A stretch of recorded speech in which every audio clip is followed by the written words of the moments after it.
জীৱনময় পিতৃশ্বৰ তুমি যুগে যুগে অনন্ত কাললৈকে থাকোতা ঈশ্বৰ তুমি দয়াৰ মহান ক্ৰোধৰ ধীৰ দয়ালু ঈশ্বৰ তোমাক ধন্যবাদ দিম আমি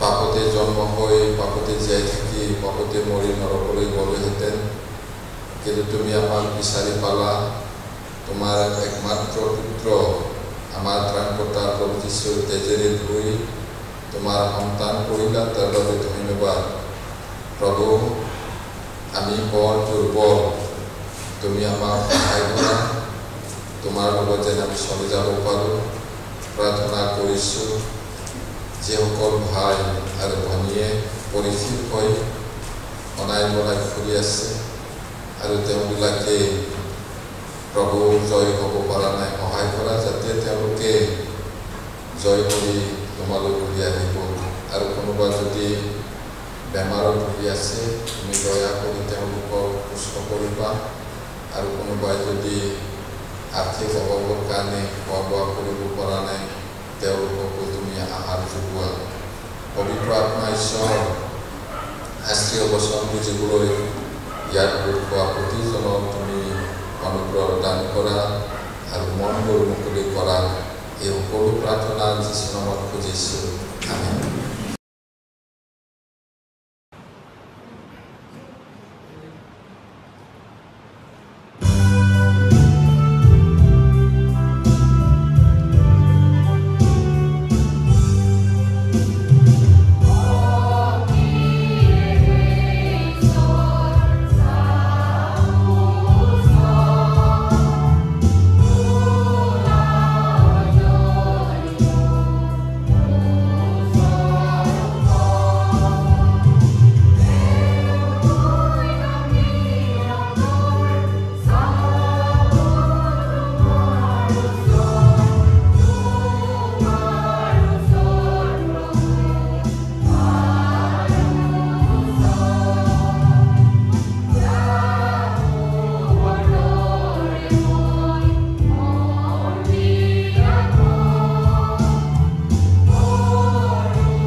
Doctrine of Salvation পৰিত্ৰাণৰ তত্ত্ব এইটো চাই আছো আৰু পৰিত্ৰাণ নাপালে স্বৰ্গ নাযায় আৰু পৰিত্ৰাণ পাবলৈ হ'লে কি কৰিব লাগে কেনেকৈ পৰিত্ৰাণ পায় সেই কথাটো আমি অধ্যয়ন কৰি আছো এতিয়া কোনো মানুহে নৰক যাবলৈ ইচ্ছা নকৰে একেবাৰে বেয়া মানুহো আশা কৰে মই স্বৰ্গ যাম বুলি আৰু অপথে যোৱা মানুহ ভাবিছে মই ঠিক ৰাস্তাত আছো আৰু মই যামেই বুলি কিছুমানে নিজৰ কৰ্ম নিজৰ ভাল কামৰ ওপৰত নিৰ্ভৰ কৰে।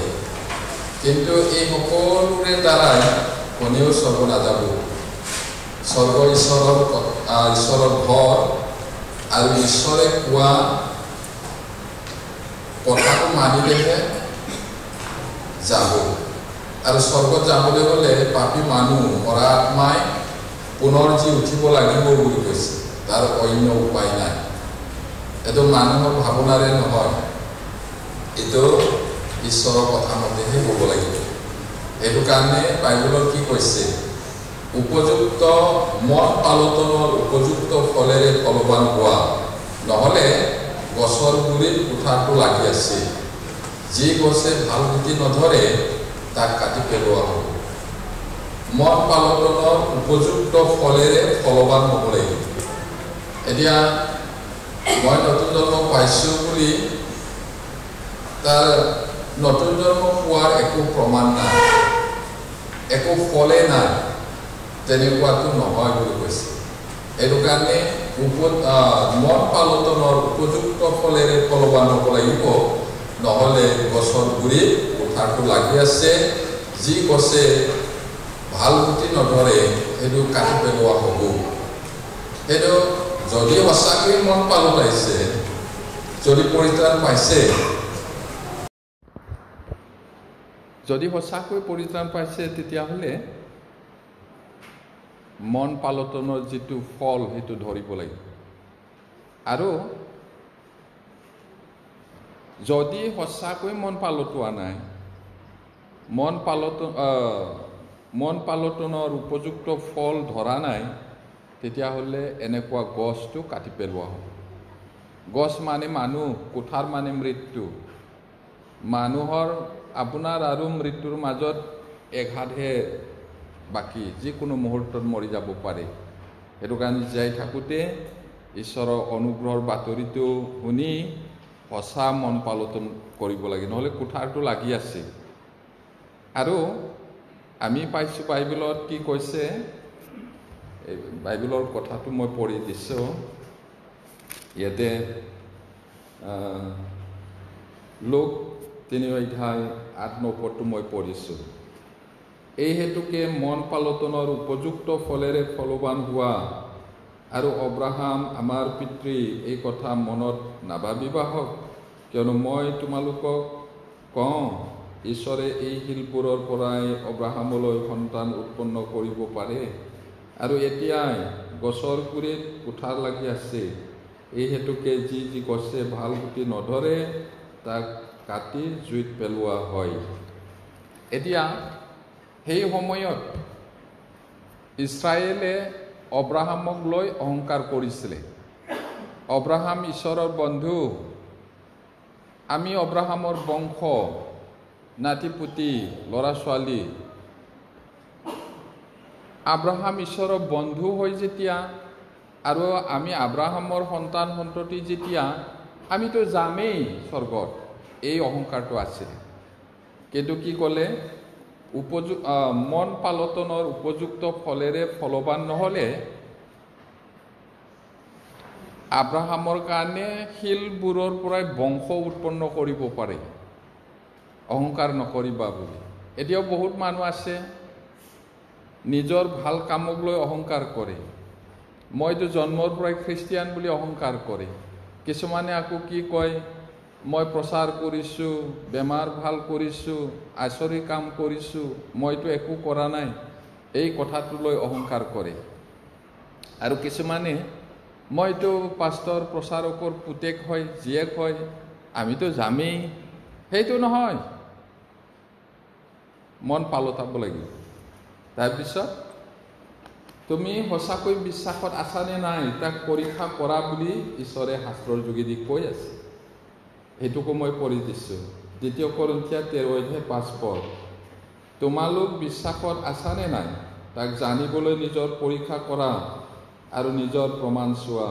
নতুবা তোমালোকে নিজৰ বিষয়ে নাজানা নেকি যে যীশুখ্ৰীষ্ট তোমালোকৰ অন্তৰত আছে, নাথাকিলে তোমালোক অপ্ৰমাণিত লোক। এতিয়া কোনে লিখিছিলে? এইটো পাচনি পৌলে। কালৈ লিখিছিলে? কৰিন্থিয়া মণ্ডলীলৈ। কৰিন্থিয়া মণ্ডলী নতুন জন্ম পোৱা মণ্ডলী, কিন্তু তাৰে মাজত নতুন জন্ম নোপোৱা বহুত আছে। আৰু তেওঁলোকে নিজকে মই পৰিত্ৰাণ পোৱা, মই খ্ৰীষ্টিয়ান, মই সেইটো কৰোঁ বুলি অহংকাৰ কৰিছিলে। আৰু ঈশ্বৰৰ মানুহটোকো কেতিয়াবা তেওঁলোকে প্ৰত্যাহ্বান জনাইছিলে, চেলেঞ্জ কৰিছিলে। আৰু সেইটো কাৰণে পৌলে লিখিব লগা হৈছিলে, তোমালোকে মন পালটনৰ উপযুক্ত ফলেৰে ফলৱান হৈছানে? তোমালোক সঁচাকৈ খ্ৰীষ্টিয়ান নে? তোমালোক সঁচাকৈ বিশ্বাসত আছানে? পৰীক্ষা কৰি চোৱাচোন। যীশু তোমালোকৰ হৃদয়ত আছেনে নাই, তাক পৰীক্ষা কৰি চোৱা। আৰু নিজৰ বিষয়ে নাজানে নেকি যীশু যে তোমালোকৰ হৃদয়ত আছে? যদি নাই, প্ৰমাণ নাই, তেতিয়াহ'লে অপ্ৰমাণিত লোক, তেনেকুৱা মানুহে ডাঙৰ ডাঙৰ কথা ক'লেও স্বৰ্গ নাযায়। কোঠাটো লাগি আছে কৈছে। সেই কথাটো তেতিয়াৰ কৰিন্থিয়া মণ্ডলীৰ মানুহবিলাকো মাত্ৰ কৈছেনে? শাস্ত্ৰই সকলো যুগৰ, সকলো ভাষাৰ, সকলো জাতিৰ, সৰ্বকালৰ মানুহৰ কাৰণে কৈছে। গতিকে আমিও বিশ্বাসী হৈছোঁ বুলি সঁচাকৈ হৈছেনে নাই? উপযুক্ত মন পালটনৰ উপযুক্ত ফল ধৰিছেনে নাই? বিশ্বাসত আছোনে নাই? তাক পৰীক্ষা কৰি চাব লাগিব। নতুনকৈ জন্ম নহ'লে সঁচাকৈ কোনেও স্বৰ্গ ৰাজ্যত সোমাব নোৱাৰে। এইটো শাস্ত্ৰৰ পৰা সদায় কৈ আছে ঈশ্বৰে। পিছত কাকো দোষী কৰিব নোৱাৰিব তাক। মৃত্যুৰ সিপাৰে কোনো দয়া নাই, এতিয়া দয়া আছে। আপোনাৰ পাপটো এই ঘৰৰ সমান ডাঙৰ হ'লেও ক্ষমা কৰিব এতিয়া। পৰ্বতৰ নিচিনা পাপ হ'লেও এতিয়া ঘূৰি আহিলে ক্ষমা কৰিব। মৃত্যুৰ পিছত সিপাৰে তিলৰ সমানহে পাপ আছিল যদিও সেইটো ক্ষমা নাই। সেই প্ৰাৰ্থনাটো আৰু নুশুনে। এতিয়াই টাইম, এতিয়াই সুসময়। স্বৰ্গৰ দুৱাৰ বন্ধ হ'লে আৰু নেমেলিব। এতিয়া মেলি থোৱা আছে, কোনেও বন্ধ কৰিব নোৱাৰে। কিন্তু যেতিয়া বন্ধ কৰিব, কোনেও মেলিব নোৱাৰিব। সেই কথাটো আমি চাই আছিলোঁ। যোৱাবাৰ কি চাইছিলোঁ আমি? যোৱা দেওবাৰত নতুন জন্ম একেবাৰে দৰকাৰ। কি কাৰণে নতুন জন্ম হ'ব লাগে? কাৰণ মানুহ ভ্ৰষ্ট, পাপিষ্ট, অপথে যোৱা, আত্মাটো মৰা। জীৱিত অনন্তকলীয়া ঈশ্বৰৰ লগত থাকিবলৈ হ'লে মৰা মানুহ বা আত্মাত মৰা মানুহটো, আত্মাটো পুনৰ জি উঠিব লাগিব, তেহে তাত যাব। আৰু অলপো পাপ নাই, অলপো আন্ধাৰ নাই। সেই ঈশ্বৰৰ লগত থাকিবলৈ হ'লে আপুনিও সম্পূৰ্ণ পবিত্ৰ হ'ব লাগিব। সেইটো কেতিয়া হ'ব? নতুন জন্ম হ'লে ঈশ্বৰে যেনিবা আপুনি জীৱনত এটাও পাপ কৰা নাই এনেকৈ ক্ষমা কৰে। আপোনাৰ জীৱনত আপোনাৰ চৰিত্ৰ থাকিব পাৰে, কিন্তু ঈশ্বৰে ক্ষমা কৰি দিয়ে। সেইটো সম্পূৰ্ণ তেওঁৰ নিচিনা কৰি পেলায়। তেওঁৰ তেজেৰে ধুই বৰফৰ দৰে বগা কৰে, তেওঁৰ সন্তান কৰে, তেতিয়াহে তাত যাব পাৰিব। নহ'লে ধৰ্ম, কৰ্ম, আমুক তামুক কৈ যাব নোৱাৰে। বাৰে বাৰে কোৱা আছে, ইমান ৱাৰ্ণিং দিছে, তথাপি মানুহবিলাকে নিজৰ ওপৰত নিৰ্ভৰ কৰে। যোৱাবাৰ আমি কি চাইছিলোঁ? মনসী আৰু পাচনি পৌলৰ কথা। মনসীৰ কথাটোৱে আমি শেষ কৰিব পৰা নাই। মনসী আছিলে এজন ৰজা, বহুত বেয়া ৰজা। সেইদিনা আমি চাইছিলোঁ তেওঁৰ দেউতা হিজকিয়া ৰজাই গোটেই মন্দিৰ আৰু দেৱতা পূজা কৰা বেদীবোৰ ভাঙি পেলাইছিলে গোটেইটো। আৰু ইছৰাইল জাতিক ঈশ্বৰলৈ মন পালতাই ঘূৰাই আনিছিলে আৰু ঈশ্বৰক ভয় কৰিছিলে। আৰু তেওঁৰ জীৱনকালত তেওঁ যুদ্ধত জিকিছিলে, ঈশ্বৰ তেওঁলোকৰ লগত আছিলে। কিন্তু মনসী ইমান বেয়া, সকলো চাৰিওফালে থকা অবিশ্বাসী জাতিবিলাক, যিবিলাক দেৱ দেৱী পূজা কৰে বা মানুহ মাৰে, অন্যায় অত্যাচাৰ কৰে, তেওঁবিলাকতকৈও বেছি আছিলে কৈছে। সেইদিনা আমি পঢ়িছিলোঁ, শুনিছিলোঁ, পাহৰিছে হ'বলা বুলি আকৌ মনত পেলাইছে। এতিয়া জেৰুচালেমত ইপাৰৰ পৰা সিপাৰলৈকে তেজ কৰিলে কৈছে। কিহৰ তেজ? নিৰ্দোষী মানুহক মাৰে, তেওঁৰ বিৰোধী কথা ক'লে মাৰ যা, এনেকুৱা আছিলে। তাৰপিছত তেওঁ কেনেকৈ সলনি হ'ল? মন পালটনৰ উপযুক্ত ফলেৰে ফলৱান হৈছিলে আকৌ সেই মানুহটো। এতিয়া এই সকলোবোৰত তেওঁ ঈশ্বৰৰ বাৰে বাৰে সতৰ্কবাণী আওকাণ কৰিছিলে। মানে তেওঁ যেতিয়া পাপ কৰি আছিলে, বহুত দুষ্ট আছিলে, ভাৱবাদীবিলাকৰ যোগেদি মন সলনি কৰিবলৈ পঠাই আছিলে। কিন্তু সেই ঈশ্বৰৰ কথা কোৱা মানুহবিলাককো মাৰে। পিছত কি হ'ল? তেওঁ কথাটো নামানাৰ কাৰণে ভাৱবাদীবিলাকৰ যোগেদি কৈছে শত্ৰুবিলাকক আনি তাক যুদ্ধত হৰুৱাব। তাৰপিছত তেওঁ যুদ্ধত হাৰি পেলাই বিদেশত লৈ গ'ল, জেলত থৈ দিলে বান্ধি পিনি। তেতিয়া তেওঁ আগতে একেবাৰে মন নিদিয়া, সেউজ্ঞান কৰা, সেইটো এৰি পিনি মন পালতালে বুলি কৈছে। কথা নুশুনাটো আগত শুনি লওঁ, তেওঁ কেনেকৈ অহংকাৰ কৰিছিলে। দ্বিতীয় বংশাৱলী, 2 Chronicles chapter 33 verse 10। দ্বিতীয় বংশাৱলী 33 অধ্যায় 10 পদ।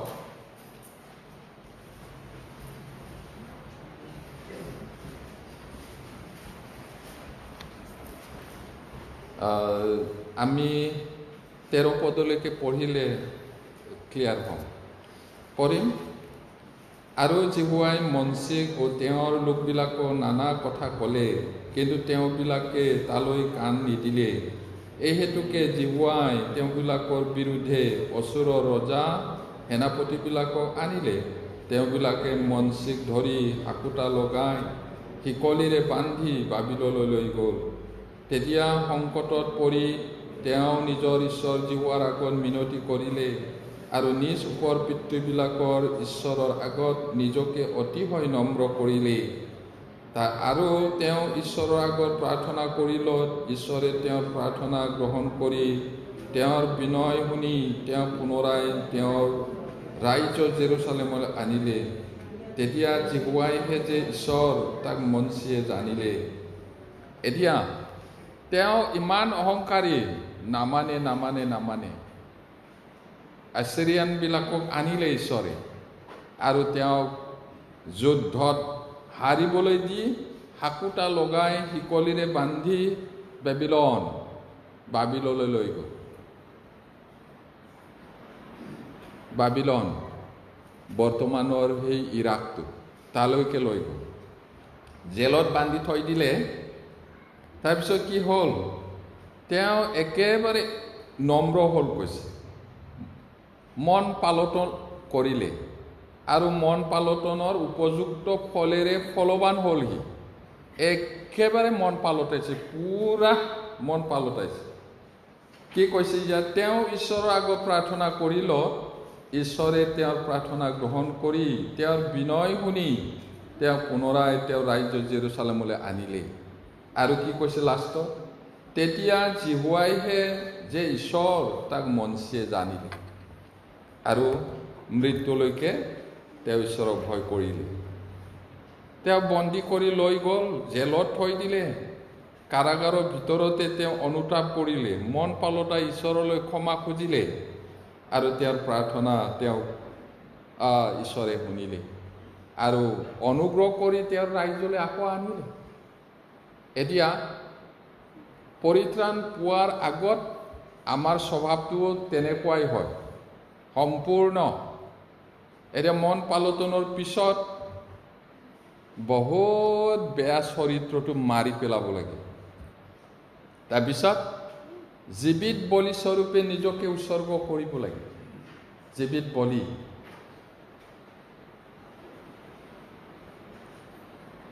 পবিত্ৰ, নিষ্কলংক আৰু ঈশ্বৰৰ গ্ৰহণীয় বলিস্বৰূপে নিজকে উৎসৰ্গ কৰা, এই কথাটো।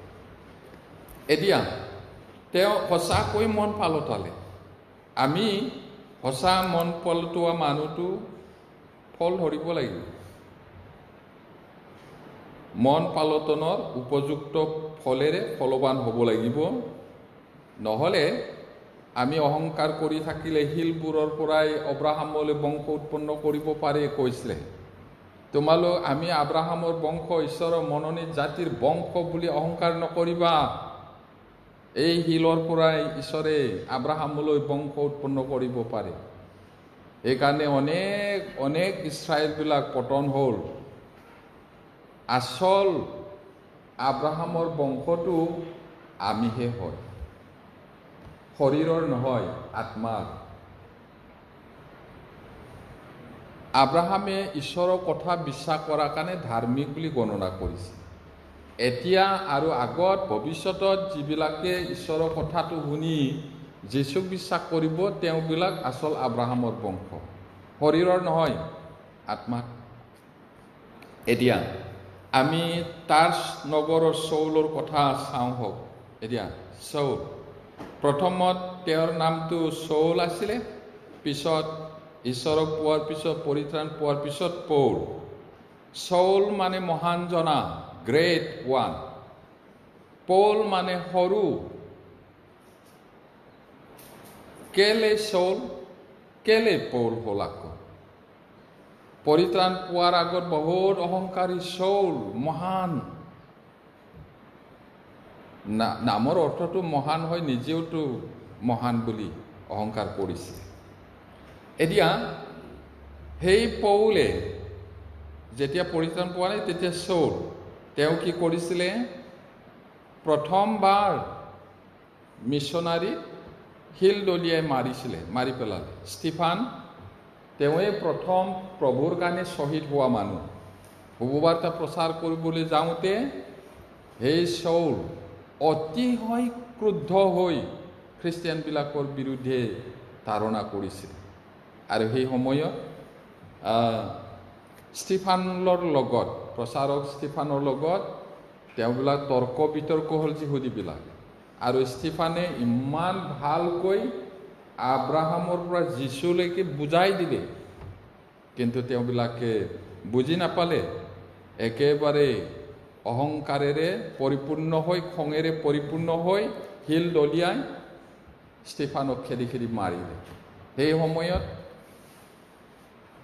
যিবিলাকে ষ্টিফানক শিল দলিয়াবলৈ যাব, সিহঁতৰ কাপোৰটো পৌলে বা চৌলে ৰাখিছিলে।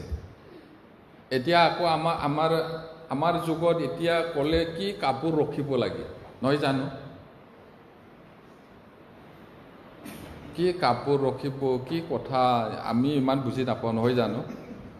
তেওঁলোকৰ যিহুদীবিলাকৰ ওপৰত ডাঙৰ এইটো আমাৰ কয়েৰবিলাকে পিন্ধা নিচিনা হলৌ চোলা থাকে, কাপোৰ। তাৰপিছত ভিতৰৰ কাপোৰ থাকে। এতিয়া কাকবাৰ খেদিবলৈ হ'লেতো হলৌ হ'ব, অলপ দিগদাৰ নহয় জানো? আৰু মানুহ মাৰিলে এই কাপোৰবিলাকো অহুচি হৈ যাব নহয়। সেইকাৰণে এইটো থৈ দিছে। য'ত ত'ত থৈ দিলে হেৰালে মহাবিপদ। পৌলে কি কৈছে? চৌলে সেই সময়ত থৈ দে, মই ৰাখিম, তোমালোকে তাক মাৰ বুলি কোৱাটো শিৱ হয় সেইটো। তাৰপিছত কানি কাপোৰবিলাকক তেওঁ ৰাখিছিলে আৰু তেওঁ মাৰিবলৈ তেওঁ সন্মতি দিছিল। আৰু কি কৰিছিলে? তেওঁ মণ্ডলীৰ ধ্বংসলীলা কৰিলে। এই বাক্যটোৱে কিহক বুজায়? বনৰীয়া গাহৰিটোৱে দ্ৰাক্ষাবাৰী আঙুৰ বাগানত গৈ আঙুৰৰ পুলিটো উঘালি পেলালে কোৱা নিচিনা এনেকুৱা স্বভাৱ, বনৰীয়া স্বভাৱ আছিলে কৈছে। অহংকাৰ, হিংস্ৰ স্বভাৱ মন পালটনৰ আগত। সেইদৰে তেওঁ মণ্ডলীবিলাকক একেবাৰে লণ্ড ভণ্ড কৰিছিলে। পাচনি কৰ্ম 8:3 পদ, Acts chapter 8 verse 3.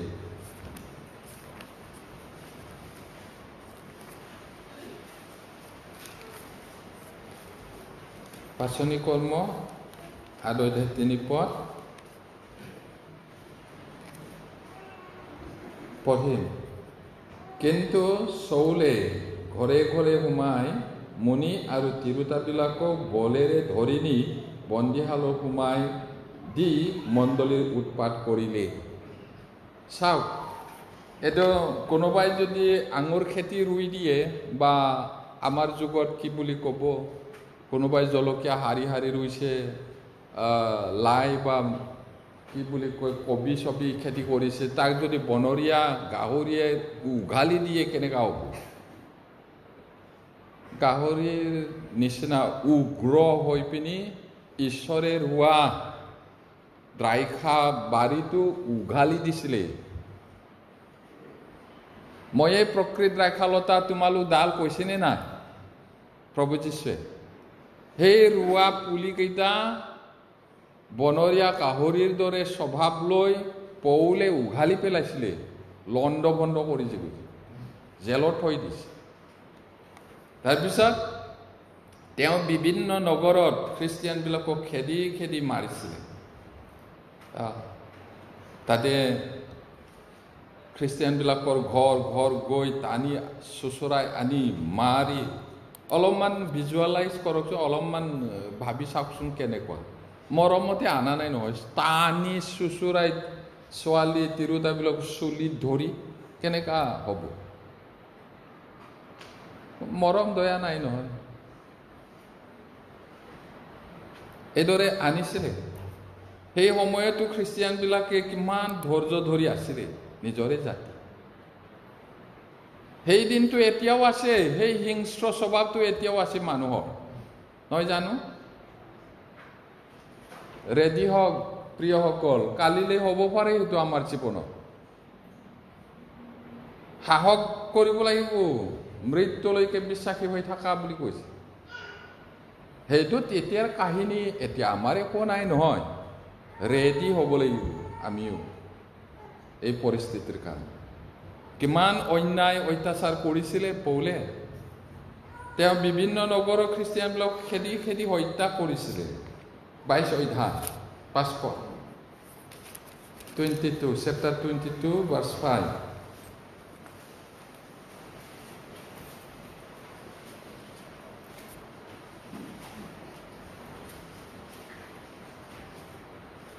পাচনি কৰ্ম 22 অধ্যায় 5 পদ পঢ়িম। এই বিষয়ে মহাপুৰোহিত আৰু বৃদ্ধ লোক সমাজো মোৰ সাক্ষী আছে। তেওঁবিলাকৰ পৰাই ভাইবিলাকলৈ পত্ৰ লৈ দমেশ্বকত যিবিলাক আছিল তেওঁবিলাকক দণ্ড কৰাবলৈ বান্ধি জেৰুচালেমলৈ আনিবৰ কাৰণে তালৈ যাত্ৰা কৰিছিলোঁ। ইয়াতে তেওঁ কেনেকৈ অৰ্ডাৰ পত্ৰ লৈছিলে। জেৰুচালেমত যিবিলাক পুৰোহিত শাসনকৰ্তা আছে তেওঁবিলাকৰ পৰা পাৰ্মিশ্যন, অৰ্ডাৰ, চাৰ্টিফিকেট লৈ দমেশ্বক, চিৰিয়াৰ দামাস্কাছ পোৱাটো তালৈ গৈছিল। তাত থকা খ্ৰীষ্টিয়ানবিলাককো মাৰিবলৈ, সেইটো বেলেগ দেশত হয়, তাতো তেওঁ গৈছিলে। কিমান আচৰিত! একেবাৰে উগ্ৰ হৈ মণ্ডলীক তেওঁ তাৰণা কৰিছিলে। তেওঁলোকক হত্যা কৰিবলৈ সন্মতি দিছিলে। মানুহ খ্ৰীষ্টিয়ানবিলাকো মৰোৱা সময়তো মাৰ বুলি কোৱাটো কি হয়? এতিয়া 26, চেপ্টাৰ 26 ভাৰ্ছ 10 চাওক। তাতে একেখন কিতাপত 26 অধ্যায় 10 পদ পঢ়িম। আৰু সেইদৰে জেৰুচালেমত কৰিছিলোঁ, অৰ্থাৎ প্ৰধান পুৰোহিতৰ পৰা ক্ষমতা পাই অনেক পবিত্ৰ লোকক বন্দীশালত থৈছিলোঁ আৰু তেওঁবিলাকক বধ কৰাৰ সময়ত তেওঁবিলাকৰ বিৰুদ্ধে সন্মতি প্ৰকাশ কৰিছিলোঁ। তেওঁ পিছত পৰিত্ৰাণ পোৱাৰ পিছত তেওঁ কেনেকুৱা আছিলে সেইটো সাক্ষ্য দি আছে মাজে মাজে। তেওঁ যে একেবাৰে উগ্ৰ বনৰীয়া হিংস্ৰ জন্তুৰ দৰে কাম কৰিছিলে ঈশ্বৰক নজনা সময়ত, এই কথাটো তেওঁ কৈ আছে। আৰু 11 পদত তাতে পঢ়িম। আৰু সকলো নামঘৰে নামঘৰে তেওঁবিলাকক ঘনে ঘনে দণ্ড কৰি তেওঁবিলাকে যিহতে ধৰ্ম নিন্দা কৰিব তালৈ কাৰবাৰ কৰিছিলোঁ আৰু তেওঁবিলাকৰ অতিশয় ক্ৰুদ্ধ হৈ আন দেশৰ নগৰলৈকে তাৰণা কৰিছিলোঁ। চাওক ইয়াতে তেওঁ ঘনে ঘনে কৈছে, মাজে মাজে নহয়, ঘনে ঘনে পানিছমেণ্ট দি তেওঁবিলাকে যাতে যীশুক নিন্দা কৰে, যীশু হাও দি পিনে মই বিশ্বাস নকৰোঁ বুলি কয়, এনেকুৱা তেওঁ কাৰবাৰ কৰিছিল, নিন্দা কৰিবলৈ দিছিলে। আৰু ইমানেই খং উঠিলে তেওঁৰ ভাষাতে চাওক, তেওঁবিলাকলৈ মানে খ্ৰীষ্টিয়ানবিলাকলৈ অতিশয় ক্ৰুদ্ধ হৈ আন দেশৰ নগৰলৈকে তাৰণা কৰিছিল। এতিয়াও আমাৰ বিৰুদ্ধে নামধাৰী খ্ৰীষ্টিয়ানবিলাকেও আমাক ভাল নাপায়। মনত ৰাখিব, নামতে খ্ৰীষ্টিয়ান কোৱাবিলাকেও আমাৰ মণ্ডলীবিলাকো ভাল নাপায়, এইবিলাক মিছলীয়া হয় বুলি কৈ আছে। তাকে শুনি আপোনালোকেও হয় হয় সঁচা বুলি গ'লে গ'ল। সেইকাৰণে শাস্ত্ৰটো ভালকৈ কাণেৰে শুনি মগজেৰে বুজি হৃদয়ত ৰাখিব লাগিব, যেতিয়া সমস্যাটো আহে ডিঙিটো দিব পৰাকৈ। সমস্যা আহিব পাৰে, ক'ব নোৱাৰোঁ, এইটো ইজি নহয়। বিশ্বাস কৰিবলৈ হয় হয় ময়ো বিশ্বাস কৰিছোঁ কোৱাটো একেবাৰে ইজি, মৰণলৈকে বিশ্বাসী হৈ থকাটোহে এইটো কৈছে। জানোচা আমি দুৰ্বল হৈ যাওঁ, এইটো কাৰণে ঈশ্বৰৰ পৰা শক্তি খোজক, প্ৰাৰ্থনা কৰক, পৰিস্থিতিৰ কাৰণে যুগুৰ হওক। সেইটো তেওঁ এইদৰে কৰিছিলে। ইমানেই খং উঠিছে, কৈছে বিদেশতো গৈছে। এতিয়াও আমাৰ বিৰুদ্ধে খ্ৰীষ্টিয়ানবিলাকেও, খ্ৰীষ্টিয়ান নোহোৱা মানুহবিলাকেও আমাৰ বিৰোধী হৈ আছে, ঢৌ উঠি আছে, আস্ফালন হৈ আছে। এতিয়া তেওঁবিলাকৰ ভাষাটো শুনিছে হ'বলা, আপোনালোকেও চাইছে হ'বলা, ইমান উগ্ৰ, পালেই মচৰাই দিব এনেকা ভাষা কৈ আছে। এতিয়া কি কৰিব? প্ৰভু যীশুৱে কি কৈছে? ৰাং কুকুৰবোৰৰ মাজত ভেড়া পোৱালি স্বৰূপ যি তোমালোক, এনেকাহে কৈছে। সেইটো কাৰণে যুগুৰ হওক প্ৰিয়সকল, ক'ব নোৱাৰোঁ কোন সময়ত কি পৰিস্থিতি হ'ব। পৌল বা চৌল তেওঁ ঈশ্বৰক নাজানা সময়ত তেনেকুৱা আছিল। এতিয়াও ঈশ্বৰক নাজানা মানুহবিলাক এনেকুৱা হয়। এতিয়া তেওঁ মণ্ডলীক অত্যাচাৰ কৰিছিল আৰু তাক অপচয় কৰিছিল। এই কেইটামান বাইবেল পদ পঢ়িব লাগিব আমি। তেওঁ পিছত সাক্ষ্য দিছিলে গালাতিয়া, তেওঁ ভাল পাই পিনি কোৱা নাই মই কিমান হিংস্ৰ আছিলোঁ, বনৰীয়া জন্তুৰ দৰে আছিলোঁ ঈশ্বৰৰ নজনা সময়ত, এইটো সাক্ষ্য দিছে। কেনেকৈ মই দয়া পালোঁ, সেই কথাবোৰ তেওঁ কৈছে। এতিয়া গালাতিয়া 1:13 পঢ়িম। কিয়নো মই যিহুদী ধৰ্মত থাকোঁতে কেনেকৈ আচৰণ কৰিছিলোঁ তাৰ বিষয়ে তোমালোকে শুনিলা, যে মই ঈশ্বৰৰ মণ্ডলী অধিক পৰিমাণে তাৰণা কৰি তাক লণ্ড ভণ্ড কৰিছিলোঁ। লণ্ড ভণ্ড মানে একেবাৰে নাই আৰু। ধানটো পকিবলৈ হৈছিলেহে, কাটিবলৈ বেছি দিন নাই, হাতীয়ে আহি লণ্ড ভণ্ড কৰিলে, গছকি চাৰ খাৰ কৰি দিলে, একেবাৰে নাই। ইমান অন্যায়ো, ঘৰত আহি ভাঙি একেবাৰে লণ্ড ভণ্ড কৰি শেষ। এইদৰে লণ্ড ভণ্ড কৰিছিলে চৌল হৈ থকা সময়। যেতিয়া পৌল হৈ গ'ল, তেতিয়া কথাবোৰ মই কেনেকুৱা আছিলোঁ এইটো কৈ আছে। এতিয়া পাচনি কৰ্ম এইটো পঢ়িব নোৱাৰিম আমি, সময়টো নজৰে, মই অধ্যায়টো কৈ দিছোঁ যদি পঢ়িবলৈ মন। পাচনি কৰ্ম 9:1-19 আৰু 22 অধ্যায় 5-16, 26 অধ্যায়, এই গোটেইটো পঢ়িলে তেওঁৰ আগৰ স্বভাৱটো কেনেকুৱা আছিলে সেইটো আমি গম পাম। এতিয়া আমি 1 তিমথী 1:12-16 এইটো পঢ়িম। 1 তিমথী 1:12 পালানুক্ৰমে পঢ়িম, তেতিয়া শেষ হ'ব। মই 12টো পঢ়িছোঁ, 16লৈকে যাম। যিজনাই মোক শক্তি দিলে, আমাৰ সেই প্ৰভু খ্ৰীষ্ট যীশুৰ অনুগ্ৰহ স্বীকাৰ কৰিছোঁ। কিয়নো যদিও মই নিন্দক, তাৰণাকাৰী আৰু গৰ্বী আছিলোঁ, তথাপি তেওঁ মোক বিশ্বাসী জ্ঞান কৰি পৰিচৰ্যা পদত নিযুক্ত কৰিলে।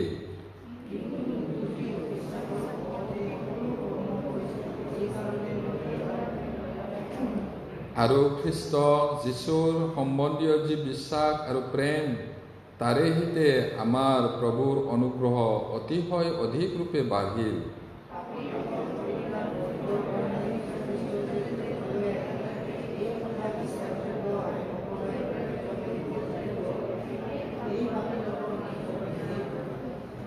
পঢ়িম। কিন্তু যিবিলাকে অনন্ত জীৱনৰ নিমিত্তে তেওঁক বিশ্বাস কৰিব, তেওঁবিলাকৰ আৰ্হিৰ অৰ্থে যীশু খ্ৰীষ্টে তেওঁৰ সকলো চিৰসহিষ্ণুতা প্ৰধান যি মোত যেন প্ৰকাশ কৰে, এইকাৰণে মই দয়া পালোঁ।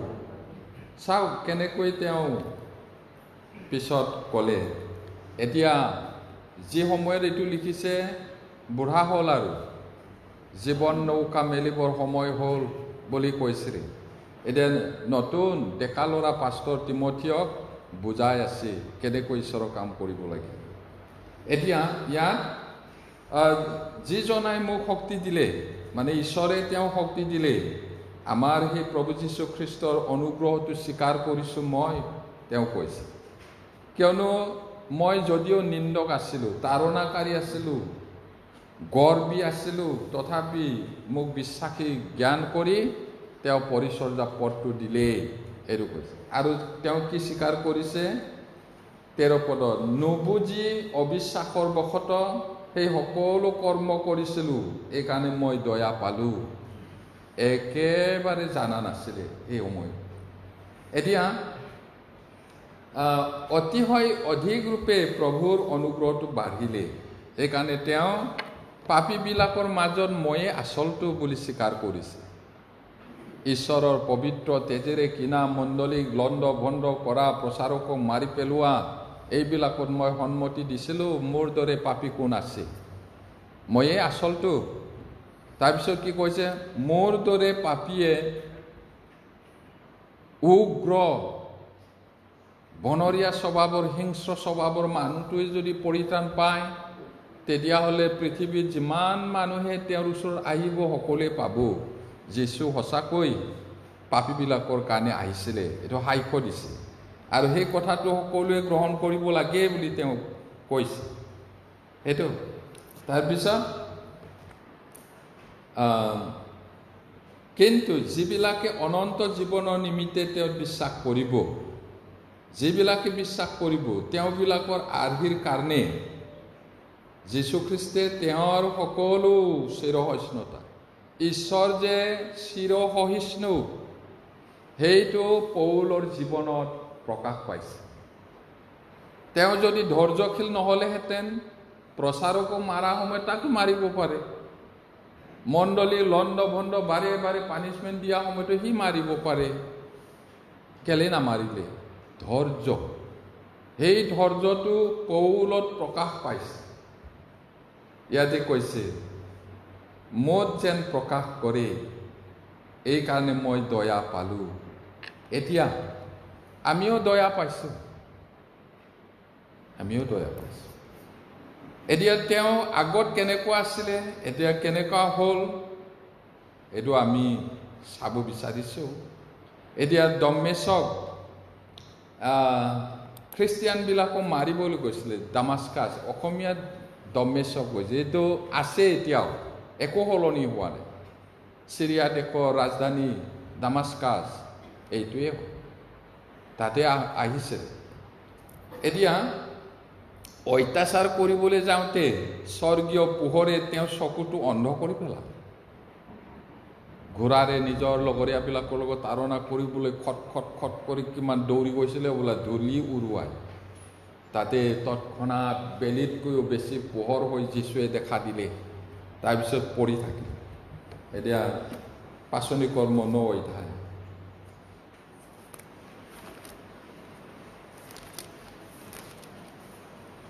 আঁচনি কৰ্ম 9 অধ্যায় 4 পদ।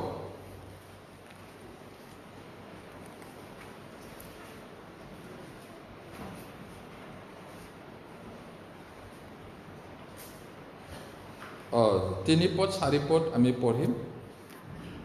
3-4 পদ পঢ়িম। পাছে তেওঁ যাত্ৰা কৰি কৰি দম্মেশকৰ ওচৰ পাওঁতে অকস্মাতে আকাশৰ পৰা পোহৰ ওলাই তেওঁৰ চাৰিওফালে প্ৰকাশিত হোৱা তেওঁ মাটিত পৰিল আৰু হে চৌল মোক কিয় তাৰণা কৰিছা? তেওঁলৈ কোৱা এনে বাণী শুনি তেওঁ সুধিলে, হে প্ৰভু আপুনি কোন? পিছত যদি পঢ়ো, তুমি যাক মাৰিছা ময়ে সেই যীশু বুলি কৈছে। যীশুকতো মাৰা নাই, সি খ্ৰীষ্টিয়ানবিলাকো মাৰি আছে। খ্ৰীষ্টিয়ানক মাৰা মানে যীশুক মাৰা। এতিয়া খ্ৰীষ্টিয়ানবিলাকক যে গালি দিয়ে, হিংসা কৰে, এইটো আমাক নহয়, প্ৰভুকে কৰি আছে। আৰু প্ৰভু নিজেও কৈছে, তোমালোকক যদি নিন্দা কৰে, তাৰণা কৰে, মোকেই কৰিলে আগতে, সেইটো কৈছে। এতিয়া সঁচাকৈ তেওঁ এইদৰে মাটিত পৰি গ'ল, চকু দেখি নাপালে। আৰু প্ৰভু যীশুক তেওঁ দেখিলে আৰু প্ৰভু যীশুৱে কোৱা কথাও তেওঁ শুনিলে, চৌল তুমি কিয় মোক তাৰণা কৰিছা? তেতিয়া চৌলে কৈছিলে, হে প্ৰভু আপুনি কোন হয়? তুমি যিজনক মাৰি আছা, তাৰণা কৰিছা, ময়েই সেই যীশু। কিমান আচৰিত! এতিয়া পৌলে গৌৰৱময় পৰিত্ৰাণ পালে আৰু অন্ধ হৈ দম্মেশকলৈ গ'ল। তেওঁ 3 দিন 3 ৰাতি একো নোখোৱাকৈ অকলে থাকিল। উঠা, দম্মেশকলৈ যোৱা, কি কৰিব লাগে তাক মই কম, এইবোৰ। তাৰপিছত অন্ধ হৈ থাকিলে, লঘোণ দি প্ৰাৰ্থনা কৰি থাকিলে, যাক মই মিছা বুলি ভাবিছিলোঁ তাক মাৰিলোঁ, এই বুলি তেওঁ দুখ কৰি আছে। পিছত অননীয় নামৰ এজন মানুহৰ হতুৱাই প্ৰাৰ্থনা কৰি তেওঁৰ চকুৰ পৰা মাছ বাকলিৰ নিচিনা কিবা এটা ওলাই গ'ল। ভাত পানী খাই লগে লগেই দম্মেশকতে তেওঁ প্ৰচাৰ কৰিলে, যীশু সঁচাকৈ ঈশ্বৰ হয়। এই মণ্ডলীত গৈ পিনি মণ্ডলীৰ মানুহবিলাকে চক খাইছে, ভয় খাইছে। জেৰুচালেমত খ্ৰীষ্টিয়ানবিলাকক তাৰণা কৰিছে, লণ্ড ভণ্ড কৰিছে, প্ৰচাৰকবিলাকো মাৰিছে। সেই মানুহটো আমালৈকো আহিছে বুলি খবৰ পাইছে। কিন্তু সেই মানুহে পিছত গীৰ্জাত গৈ যীশু সঁচা ঈশ্বৰ, মই ৰাস্তাত দেখিলোঁ, এই কথাটো প্ৰচাৰ কৰিছে। তাৰপিছত তাতে তেওঁক আকৌ তেওঁ যেনেকৈ খ্ৰীষ্টিয়ানবিলাকো মাৰে, তেওঁকো মাৰিবলৈ বিচাৰে। তাৰপিছত বিশ্বাসীসকলে ৱালেদি ডাঙৰ পাচিত ভৰাই ৰছী দি নমাই পঠাই দিছিলে। এইটো বাইবেলত আছে। এতিয়া আমি দেখিলোঁ মন পালটনৰ উপযুক্ত ফলেৰে ফলৱান হৈছিলে মনসী ৰজা। আৰু পৌলেও মন পালটনৰ পিছত জীৱনটো সম্পূৰ্ণ সলনি হৈছে। সেইকাৰণে তেওঁ কি কৈছে, মই পাচনিবিলাকৰ মাজত আটাইতকৈ সৰু আৰু পাচনি বুলি ক'বলৈ মোৰ একো যোগ্য নাই। আৰু কি কৈছে, তেওঁ মৰাৰ পৰা জি উঠি পাচনিবিলাকক দেখুৱালে, সকলোকে দেখুৱালে, মানে বিশ্বাসীবিলাককহে মাতো দেখাইছে। যিবিলাকে তাৰণা কৰিছে, তোমালোকে মোক মাৰিছা, এইয়া চা মই উঠিলোঁ কোৱা নাই। কেৱল যিবিলাকে তেওঁৰ লগত খোৱা বোৱা কৰিছিলে তেওঁলোককহে দেখা দিছে। তেতিয়া অকালত জন্মাৰ নিচিনা যি মই, মোকো প্ৰভুৱে দেখা দিলে, এইদৰে কৈছে। আৰু যেতিয়া তেওঁ যিমানেই বয়স হৈ গ'ল, যিমানেই ঈশ্বৰৰ লগত সহভাগিতা ল'লে, তেওঁৰ অহংকাৰটো নামি নামি নামি নামি একেবাৰে সৰু হ'ল। লাষ্টত কি কৈছে, সৰুবিলাকৰ একেবাৰে আটাইতকৈ সৰুটো মই হয়। পৌল সৰু। এতিয়া প্ৰশ্নটো হ'ল, তেওঁবিলাক ইমান বনৰীয়া জন্তুৰ দৰে উগ্ৰ আছিলে। মনসীও তেনেকুৱা আছিলে আৰু পৌলো তেনেকুৱা আছিলে। প্ৰভুক লগ পোৱাৰ পিছত তেওঁলোকৰ জীৱনটো সম্পূৰ্ণ সলনি হ'ল। এনে সলনি হোৱাটো নহয়, পুৰা সলনি। আৰু তেওঁ আমাৰ কাৰণে জীৱন যাপন কৰি গ'ল আৰু আটাইতকৈ বেছি বাইবেল লিখিলে তেওঁ 14খন বাইবেল লিখিলে আমি পঢ়ি থাকা এতিয়া তেওঁবিলাকে সঁচাকৈ মন পালতাইছে আমি পৰিত্ৰাণ পোৱাৰ পিছত মন পালতাইছোঁ নে নাই আমাৰ স্বভাৱ চৰিত্ৰটো কেনেকুৱা হৈ আছে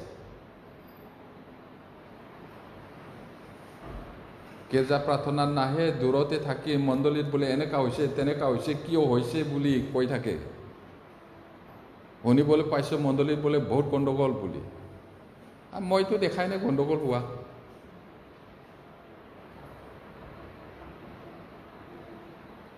মই দেখা নাই গণ্ডগোল হৈছে জানো নাই হোৱা কিন্তু দূৰত থাকি আনৰ পৰা শুনিলেতো এনেকুৱা লাগিব পাৰে আমি দেখোন একদম সাৱতি প্ৰেমেৰে আছোঁ এতিয়া সঁচাকৈ পৰিৱৰ্তন হৈছেনে নে নাই হোৱা বাইবেলে কৈছে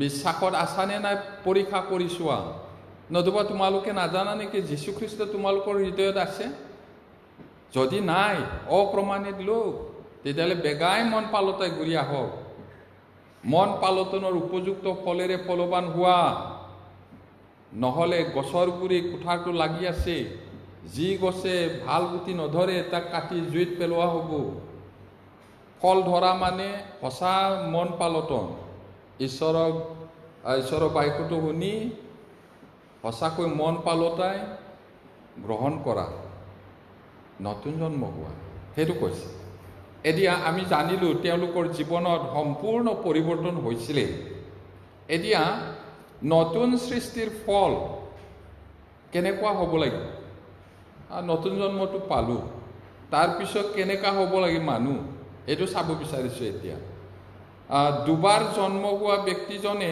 এতিয়া তলত দিয়া কথাবোৰ ভাল পায় মানে নতুন জন্ম হোৱা মানুহটো তলত লিখা আছে এই বিষয়বিলাকক ভাল পায় আৰু যদি ভাল নাপায় ক'ৰবাত ভুল আছে এইটো আপুনি নিজে পৰীক্ষা কৰিব পাৰে এতিয়া দুবাৰ জন্ম হোৱা মানে নতুন জন্মটো কৈছে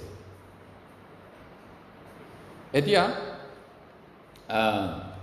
এবাৰ জন্ম হ'লে দুবাৰ মৰিব দুবাৰ জন্ম হ'লে এবাৰহে মৰিব গান গায় বহুতে চিঙৰ বাখৰো কৰে কিন্তু আচল অৰ্থটো নাজানিলে ধুনীয়া গান গাই থাকিলে নহ'বই উপযুক্ত ফলেৰে ফলৱান হ'ব লাগে মন পালটনৰ উপযুক্ত ফলেৰে ফলৱান হ'ব লাগিব সেইটো এতিয়া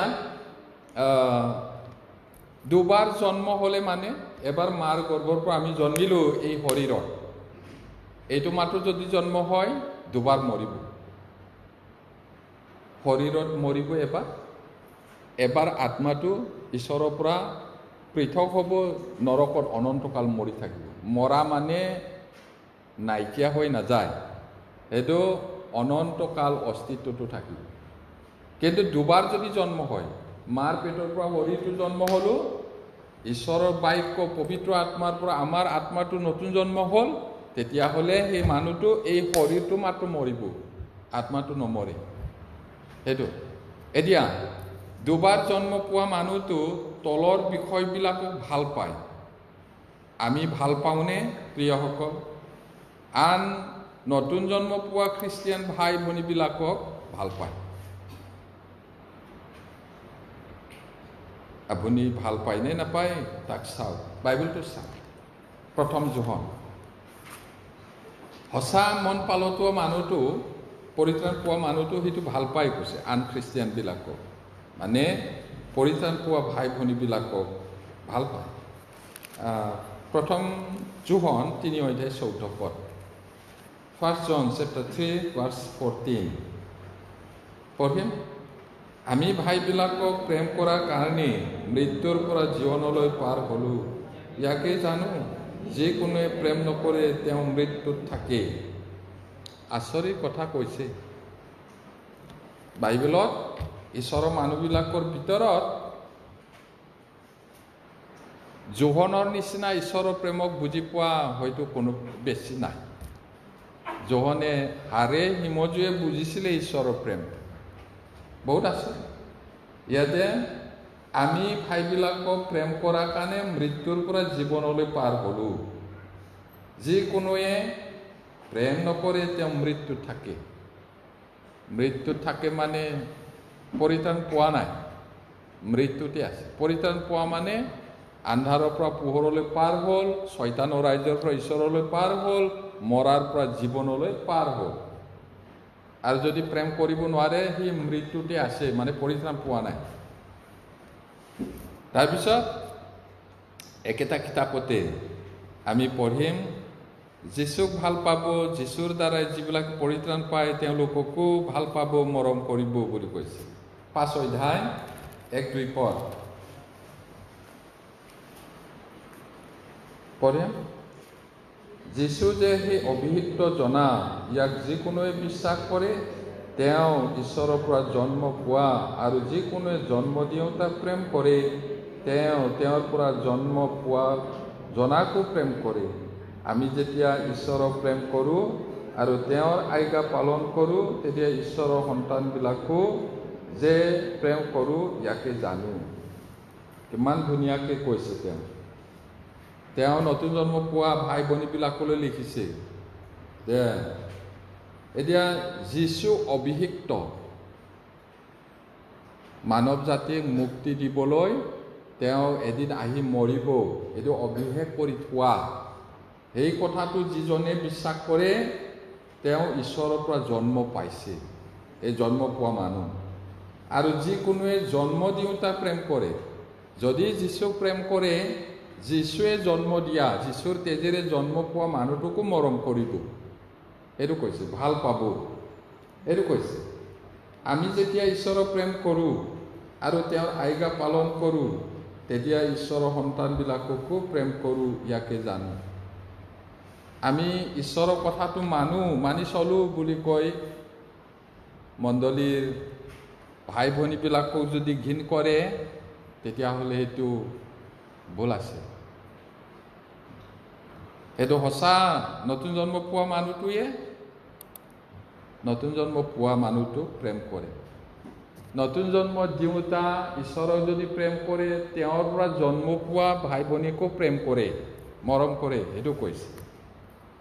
এতিয়া আৰু কি কৰে কৈছে, নতুন জন্ম পোৱা, দুবাৰ জন্ম পোৱা মানুহটোৱে জগতৰ পৰা নিজকে পৃথক ৰাখিবলৈ ভাল পায় কৈছে, জগতৰ পৰা।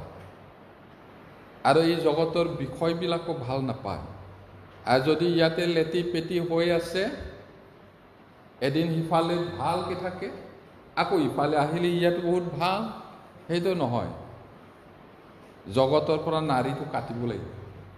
যে বাইবেলে কি কৈছে, দুবাৰ জন্ম পোৱা মানুহটো জগতক ভাল নাপায় কৈছে, আৰু ভাল পাব নালাগে বুলিও কৈছে। জগত মানে পৃথিৱী মাটি কথাটো কোৱা নাই ইয়াত, মানুহ, ঈশ্বৰহীন মানুহটোক জগত বুলিও কয়। এই জগতক ভাল পাব নালাগে, আৰু তাত বহুত বিষয় আছে, সেইবিলাককো মৰম কৰিব নালাগে বুলি কৈছে। 1 যোহন 2 অধ্যায় 15-16 পদ। 15-16 পদ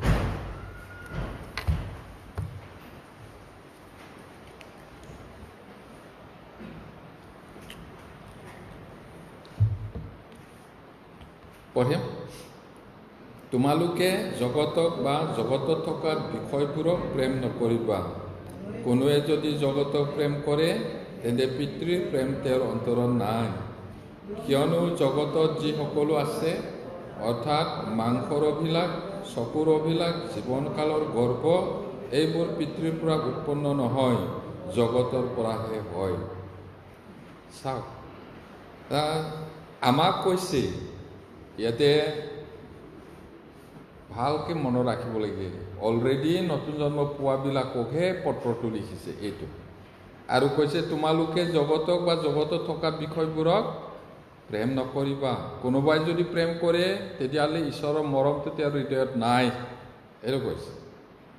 কিয়নো জগতত যি সকলো আছে, কি আছে ইয়াতে জগতত, মাংসৰ অভিলাষ।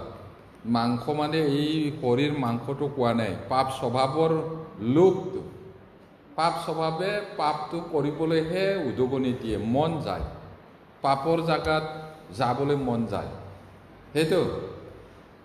তাৰপিছত চকুৰ অভিলাষ, চকুৱে চালেও তৃপ্তি নহয়। কিবা এটা চালে আকৌ চাবলৈ মন হ'ব, আকৌ এইটোৰ পিছত সেইটো চাবলৈ মন হ'ব। জুৰিলে বুলি নকয় সেইটো। তাৰপিছত জীৱনকালৰ গৰ্ব, অহংকাৰ হয়। ধন সম্পত্তি যদি বহুত থাকে আৰু বিভিন্নজনে বিভিন্ন বিষয়টোক লৈ অহংকাৰ কৰে, সেইটো ঈশ্বৰৰ পৰা অহা নাই, ঈশ্বৰৰ পৰা জন্ম নহয়। এইটো কৰ পৰা? জগতৰ পৰাহে হয়, মানে শয়তানৰ পৰাহে হয়। এইটো ইয়াত এই জগতৰ পৰা বুলি কোৱাটো শয়তানৰ পৰা। জগতৰ অধিপতি এইটো শয়তান হয়, তাৰ পৰাহে হয়। গতিকে আমি পৃথক জীৱন যাপন কৰিব লাগে, ঈশ্বৰে কৈছে। এই জগতৰ বিষয় ঈশ্বৰহীনবিলাকক যিটো নিয়ম নীতি, এইটো ভাল পাব নালাগে। সেইবুলি আকৌ পৰিত্ৰাণ নোপোৱা মানুহক হিংসা কৰিব লাগে কোৱা নাই। তেওঁলোকৰ স্বভাৱ চৰিত্ৰ যিটো ঈশ্বৰৰ বাক্যমতে নহয়, সেইটোহে আমি ভাল পাব নালাগে। মানুহটোক প্ৰেম কৰিব লাগিব। যীশুৱে কি কৈছে? পাপক নহয়, পাপীক প্ৰেম কৰে, সেইটো কথা। এতিয়া দুবাৰ জন্ম পোৱা বা নতুন জন্ম পোৱা মানুহে শত্ৰুকো ভাল পায়। প্ৰভুৱে কৈছিলে শত্ৰুক প্ৰেম কৰা বুলি। পঢ়িম মঠি 5 অধ্যায়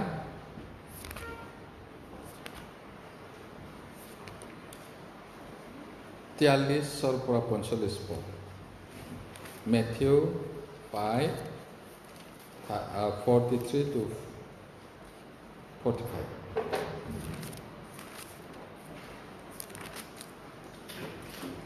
পঢ়িম। তোমাৰ চুবুৰীয়াক প্ৰেম কৰিবা আৰু তোমাৰ শত্ৰুক ঘিণ কৰিবা, ইয়াক যে কোৱা হৈছিল তাক তোমালোকে শুনিলা। কিন্তু মই তোমালোকক কওঁ, তোমালোকৰ শত্ৰুবিলাকক প্ৰেম কৰিবা আৰু তোমালোকক তাড়না কৰাবিলাকৰ নিমিত্তে প্ৰাৰ্থনা কৰিবা। তেহে তোমালোকৰ স্বৰ্গত থকা পিতৃ সন্তান হ'বা, কিয়নো তেওঁ দুষ্ট আৰু সন্ত দুয়োৰো ওপৰত তেওঁৰ সূৰ্য উদয় হ'বলৈ দিয়ে আৰু ধাৰ্মিক অধাৰ্মিক এই দুয়োৰো ওপৰত বৰষুণো বৰষায়।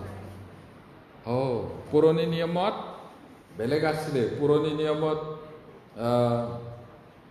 চুবুৰীয়াক প্ৰেম কৰিবা, শত্ৰুক ঘিণ কৰিবা বুলি কোৱা আছিল। এইটো তোমালোকে শুনিছা বুলি। কিন্তু প্ৰভু যীশুৱে কি কৈছে? কিন্তু মই তোমালোকক কওঁ, শত্ৰুবিলাকক প্ৰেম কৰিবা, সেইটো কৈছে।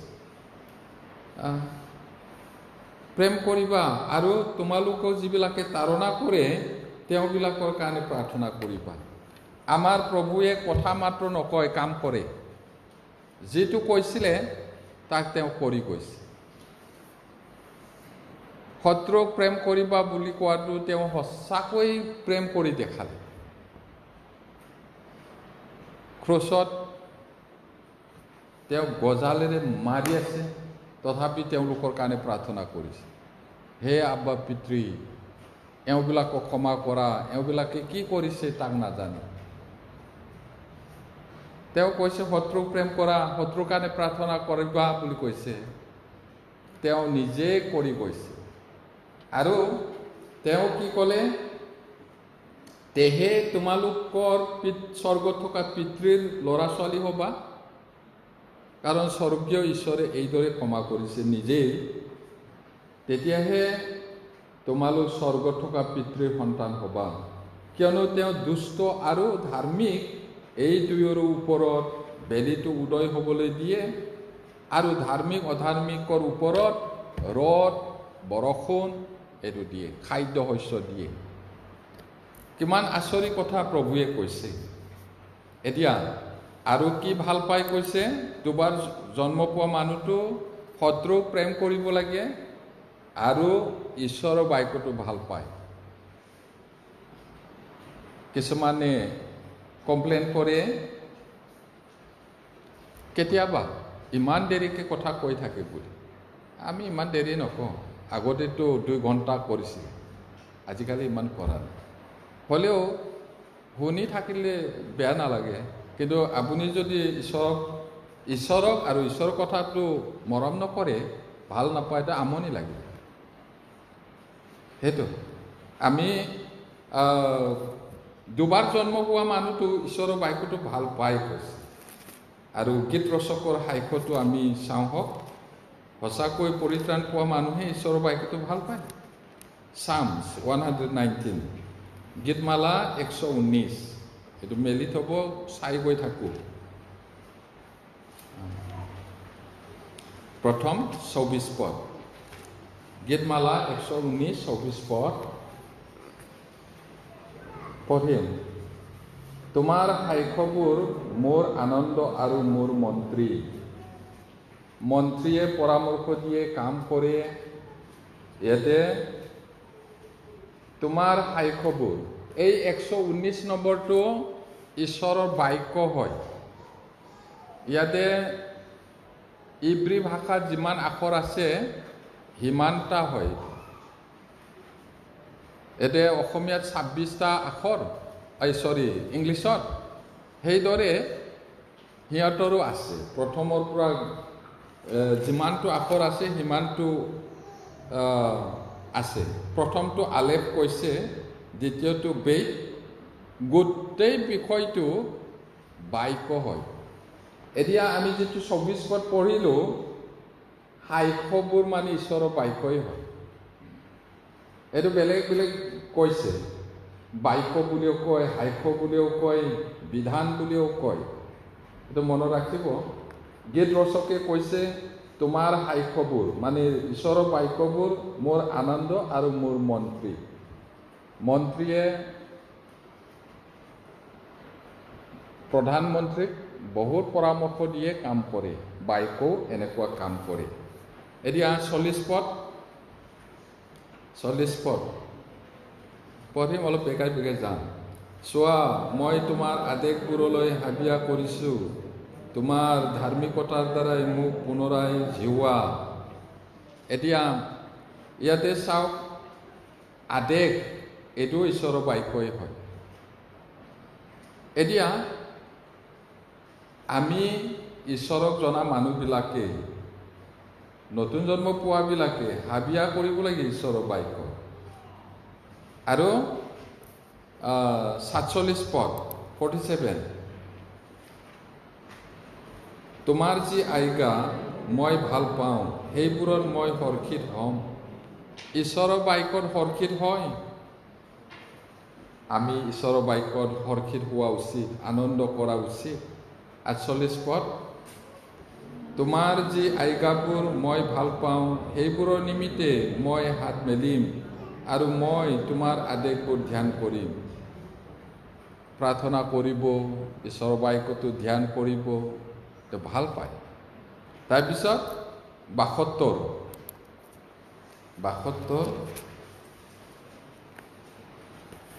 পঢ়িম।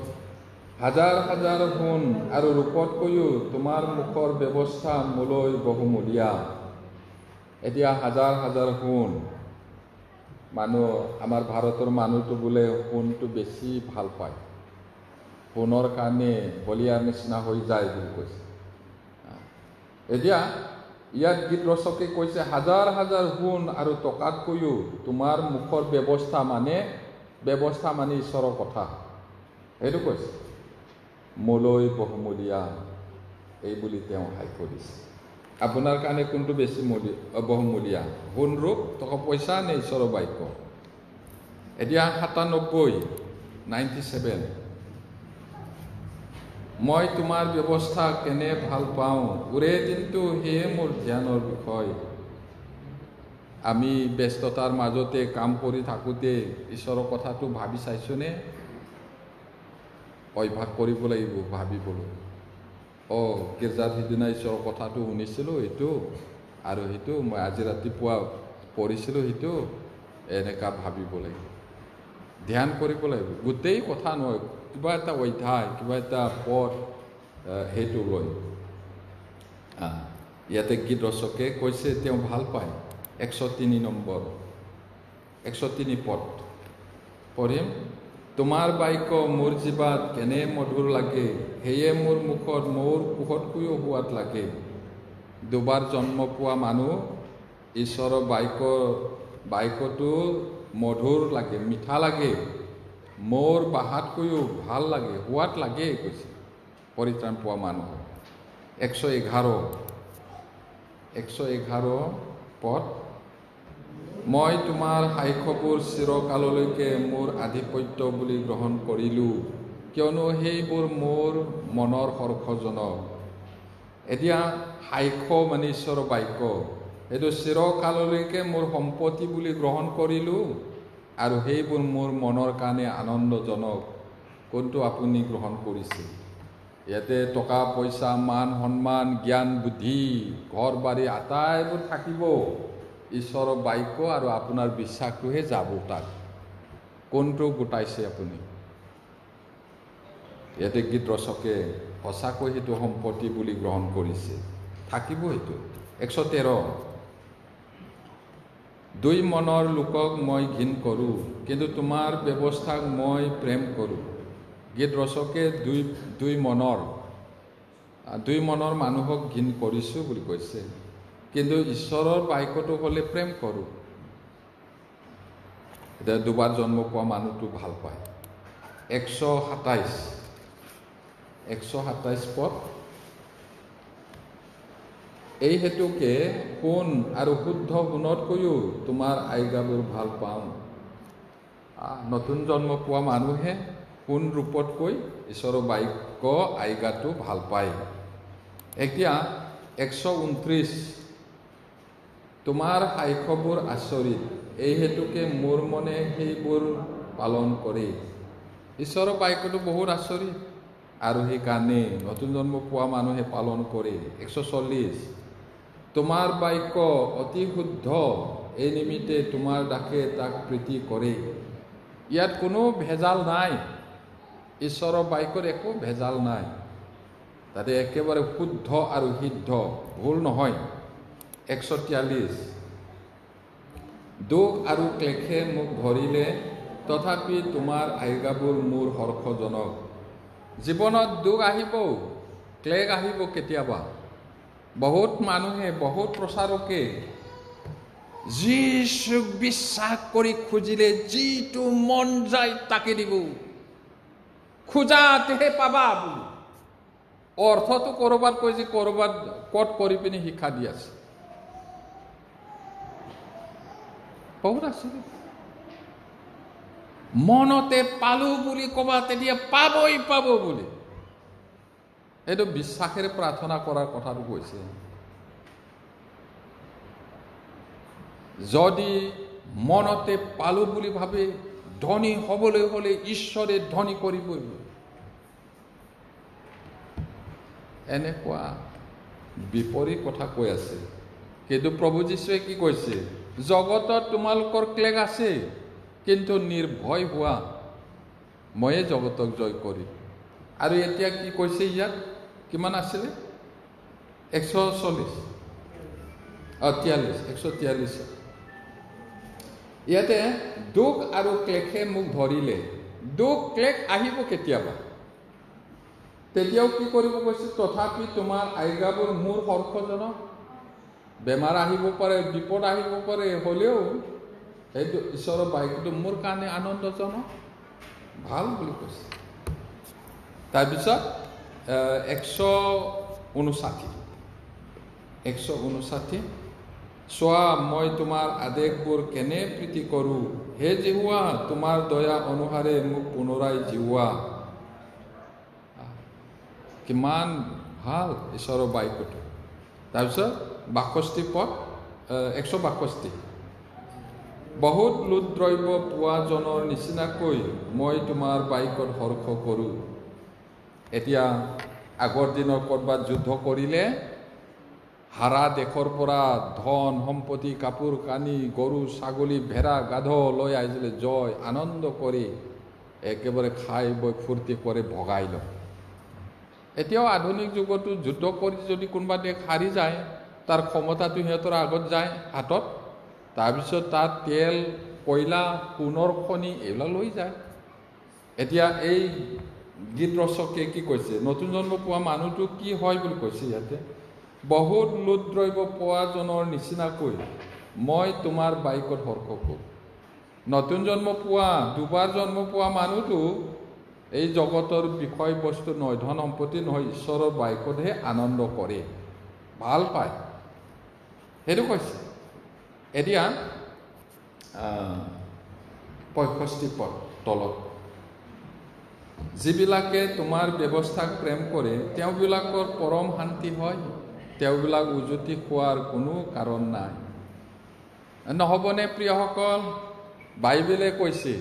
বাইবেলে কৈছে মানে ঈশ্বৰে কৈছে, আমি যদি 100% বিশ্বাস কৰি সন্তুষ্ট মনেৰে ধ্যান কৰি তেওঁৰ পথত চলো, কি কৈছে ইয়াতে? যিবিলাকে ঈশ্বৰৰ বাইকক প্ৰেম কৰে তেওঁবিলাকৰ পৰম শান্তি হয়। শান্তি হয় মাত্ৰ কোৱা নাই, পৰম শান্তি হয়। আৰু কি হয় কৈছে? তেওঁবিলাক উজুতি খোৱাৰ কোনো কাৰণ নাই। কিবা এটা ডিচিশ্যন ল'ব লাগে, প্ৰাৰ্থনা কৰিব লাগিব। কিবা এটা কাম কৰিব লাগিব, প্ৰাৰ্থনা কৰিব লাগিব। কিবা এটা সমস্যা হৈছে, প্ৰাৰ্থনা কৰিব লাগিব। ঈশ্বৰে উজুতি খাবলৈ নিদিব যদি ঈশ্বৰৰ বাইকটো ভাল পায়। তাৰপিছত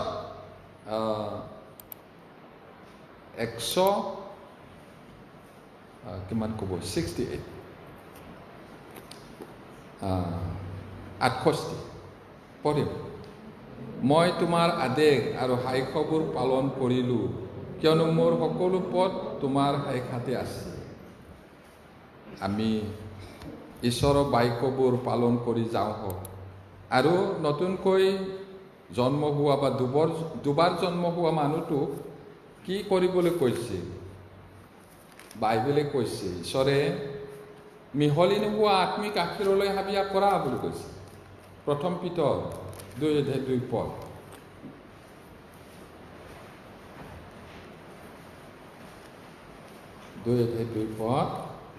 পঢ়িম।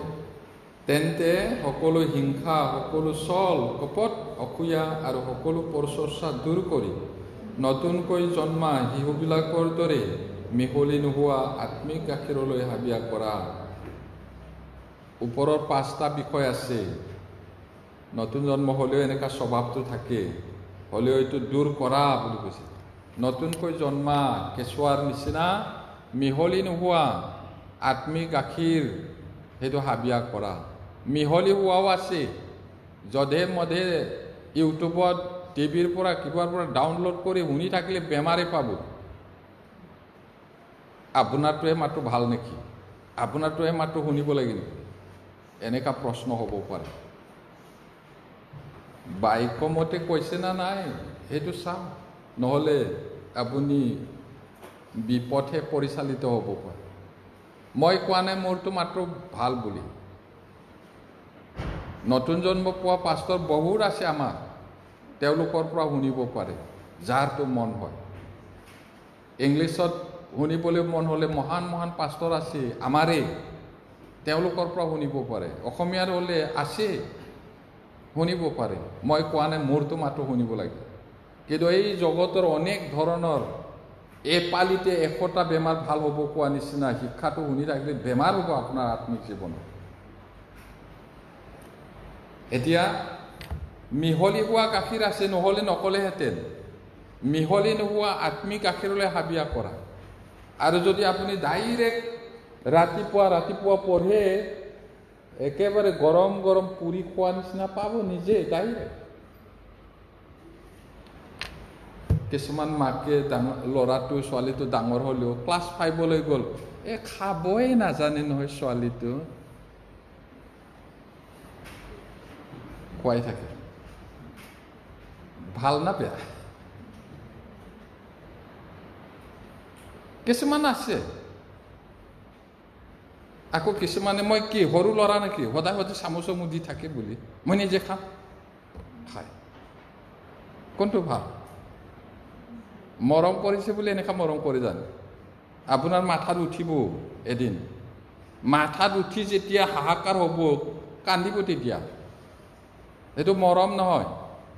আপোনালোকেও এনেকুৱা কৰিছে যদি আজিয়ে এৰক। সৰুৰ পৰা শিকাব লাগে। বাইকটোও নিজে খাব লাগিব না। যিবিলাকে পঢ়িব পাৰে পঢ়ক, আৰু যদি বুজিব নোৱাৰে তেতিয়াহ'লে শুধক জানাবিলাকক, একো নহয়। ডাইৰেক্ট ভাজি খোৱাটো, নিজে খোৱাটো ভাল গৰমে গৰমে। এই য'ত ত'ত বেয়া তেল, পুৰণা তেলৰ লগত ভাজাটো খোৱা হয় না নহয়? ঘৰৰ শাক চব্জিটো কি বনাইছে? বাহিৰৰ একদম পুৰণা একেবাৰে লেতেৰা তেলত ভাজাটো চেলেকিব, চেলেকি ঘৰতো হ'লে গালি দিয়ে, নহয় জানো? তাৰপিছত কেইদিনমানৰ পিছত কৰিব। আমাৰ পাষ্টৰটো সদায় দানৰ কথাহে কয় বুলি ক'ব, এইটো বেমাৰ কৰাটো। সঁচা হৈছে এইটোতো এই জগতৰ হয়েই। এই উল্টা পুল্টা কি নিয়ম আনিছে, কি কৰিছে, এনেকা নাছিলে কৈ থাকিব, এইটো আত্মাৰ বেমাৰ হ'ব। চাব, এইটো ঈশ্বৰৰ কথা। সঁচাকৈ হাবিয়া বা মিহলি নোহোৱা আত্মিক গাখীৰলৈ হাবিয়া কৰোঁ হওক প্ৰিয়সকল, আমি সকলোৱে। এতিয়া নতুন জন্ম পোৱা মানুহটো আনৰ আত্মাৰ কাৰণে চিন্তা কৰে। পৌলে আগতে বহুত অহংকাৰ আছিলে, কিন্তু পিছত কি কৈছে? মোৰ জাতি, মোৰ মানুহবিলাকে ঈশ্বৰক সকলোৱে পোৱা হ'লে কেনে ভাল আছিল। আৰু মই সাও পাই পিনি যদি তেওঁলোকে পৰিত্ৰাণ পায় তেতিয়াহ'লে মই সাও পাবলৈও ৰাজি আছোঁ, এনেকুৱা কৈছে। আৰু মোৰ জাতিটো ঈশ্বৰৰ প্ৰতি ধাউতিটো আছে, হাবিয়াটো আছে, কিন্তু জ্ঞান অনুসাৰে নহয়। তেওঁলোকে নিজৰ ধাৰ্মিকতাটো স্থাপন কৰিবলৈ গৈ ঈশ্বৰৰ ধাৰ্মিকতাটো ৰিজেক্ট কৰিলে, সেও জ্ঞান কৰিলে। এইটো কৈছে, এইটো থাকে, আপোনাৰো আছে নিশ্চয়, মই বিশ্বাস কৰোঁ। নতুন জন্ম পোৱাবিলাকৰ হৃদয়ত থাকে। কিছুমানে নতুন জন্ম পাইছে বুলি কয়, একেবাৰে ধুনীয়াকৈ ৰোমিয়া 9:12 ভালকৈ মুখাস্ত কৰে। আকৌ কিছুমান প্ৰচাৰক, কিছুমান পাষ্টৰে শিকাইছে হ'বলা, কিছুমান ভাইবিলাকে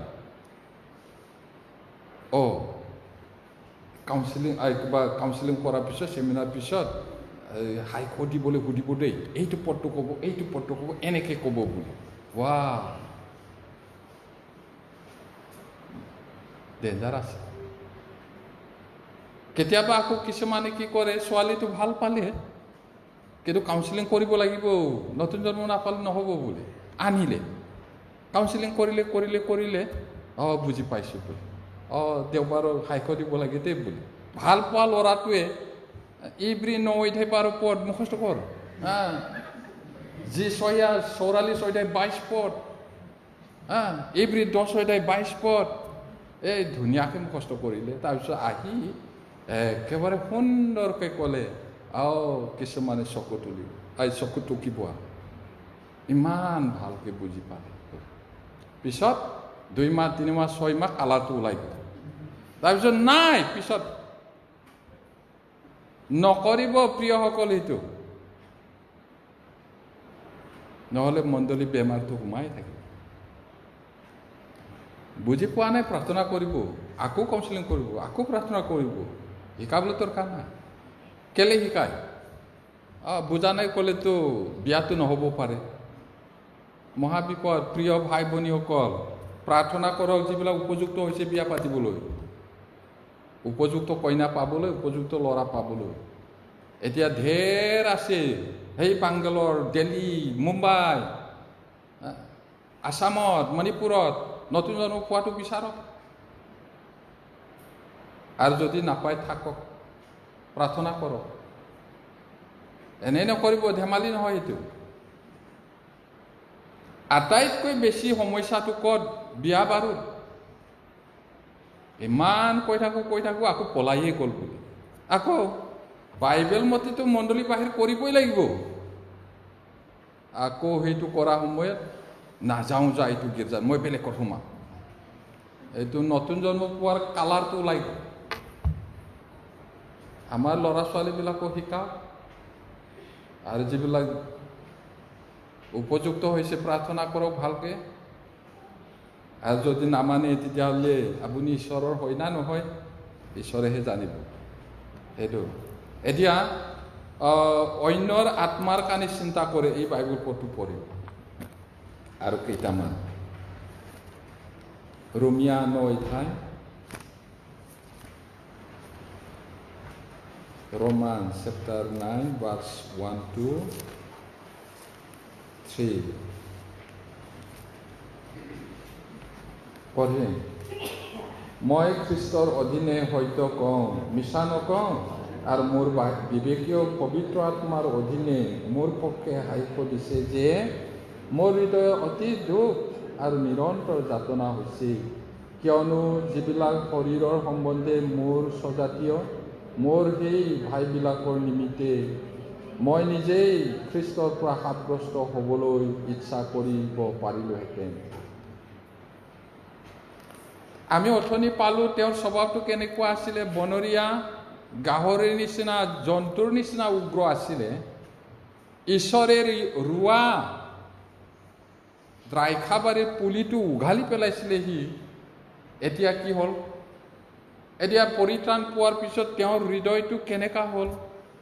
নিজৰ জাতিৰ কাৰণে দিনে ৰাতিয়ে দুখ পাইছে বুলি কৈছে, নিৰন্তৰ যাতনা হৈছে। ইয়াতে তেওঁ ভালকে কৈছে, কিয়নো যিবিলাক শৰীৰৰ সম্বন্ধে মোৰ স্বজাতীয়, যিহুদী মানুহ ইছৰাইল। তাৰপিছত কি কৈছে, মোৰ সেই ভাইবিলাকৰ নিমিত্তে মই নিজেই খ্ৰীষ্টৰ পৰা সাব্যস্ত হ'বলৈ ইচ্ছা কৰিব পাৰিলোহেঁতেন। মই সাও পাই পিনি সিহঁতে যদি পৰিত্ৰাণ পায়, সাও পাবলৈও ৰেডি আছে। কিমান হৃদয় লাগিব সেইটো। আমি কেতিয়াবা নতুন জন্ম পাইছোঁ বুলি কোৱাটো, মাক বাপেকৰ কাৰণে একো চিন্তা নকৰে, নিজৰ ভাইৰ কাৰণে একো চিন্তা নকৰে। চেষ্টা কৰাৰ পিছত নাপালে বেলেগ কথা, সিহঁতৰ দায়। কিন্তু আমিতো কৰিব লাগে। একো কাণ হাৰ নাই, মই নহয় নিচিনা থাকে। মই দেখিছোঁ, এনে কোৱা নাই, বহুত মানুহক দেখিছোঁ। চেষ্টা কৰিব লাগিব, এনে মুখেৰে ক'লেও নহ'ব আকৌ। এতিয়া 10 অধ্যায়, একেটা কিতাপৰে 10 অধ্যায় ৰাইট ছাইডত 1-2 পদ পঢ়িম। হে ভাইবিলাক, মোৰ হৃদয়ৰ বাঞ্ছা আৰু তেওঁবিলাকৰ কাৰণে ঈশ্বৰৰ আগত প্ৰাৰ্থনা এই, যেন তেওঁবিলাকে পৰিত্ৰাণ পায়। ঈশ্বৰলৈ তেওঁবিলাকৰ উৎসাহ আছে বুলি মই তেওঁবিলাকৰ পক্ষে সাক্ষ্য দিছোঁ, কিন্তু সেই উৎসাহ জ্ঞান অনুসাৰে নহয়। মই অথনিয়ে ক'লোঁ এইটো। চাওক কিমান নতুন জন্ম পোৱাৰ পিছত হেৰুৱা আত্মাৰ প্ৰতি, নিজৰ স্বজাতীয় মানুহবিলাকৰ প্ৰতি কিমান চিন্তা আছিলে। আগতেতো এইটো নাছিলে। তেওঁৰ হৃদয়ৰ বাঞ্ছা, তেওঁবিলাকৰ কাৰণে তেওঁ ঈশ্বৰৰ আগত প্ৰাৰ্থনা কৰিছে যাতে তেওঁবিলাকে পৰিত্ৰাণ পায়। আৰু ঈশ্বৰলৈ সিহঁতৰ উৎসাহ আছে, সেইটো জানে, কিন্তু জ্ঞান অনুসাৰে নহয়। নিজৰটোহে, নিজৰ ধাৰ্মিকতাটো ধৰ্ম কৰ্মৰ দ্বাৰাই স্বৰ্গত যাম বুলি স্থাপন কৰে। ঈশ্বৰৰ ধাৰ্মিকতা, ঈশ্বৰে দিয়া ৰাস্তাটো গ্ৰহণ নকৰে। মানুহৰ পৰিত্ৰাণ নোপোৱা কাৰণটো সেইটো হয়, কেৱল যিহুদী নহয়। তাৰপিছত খ্ৰীষ্টৰ প্ৰেমে আমাক বাধ্য কৰিছেই তেওঁৰ বিষয়ে প্ৰচাৰ কৰিবলৈ, এইবুলি 2 কৰিন্থিয়াৰ 5:14 তেওঁ কৈছে। খ্ৰীষ্টৰ প্ৰেমে আমাক বাধ্য কৰিছে, কাৰণ সকলোৰে নিমিত্তে এজনা মৰিল, গতিকে সকলো মৰিল। আমাৰ কাৰণে প্ৰভুৱে মৰিলে, সেই প্ৰেমটোৱে আমাক বাধ্য কৰাইছে তেওঁ প্ৰেম কৰিবলৈ, শুভবাৰ্তা প্ৰচাৰ কৰিবলৈ। এতিয়া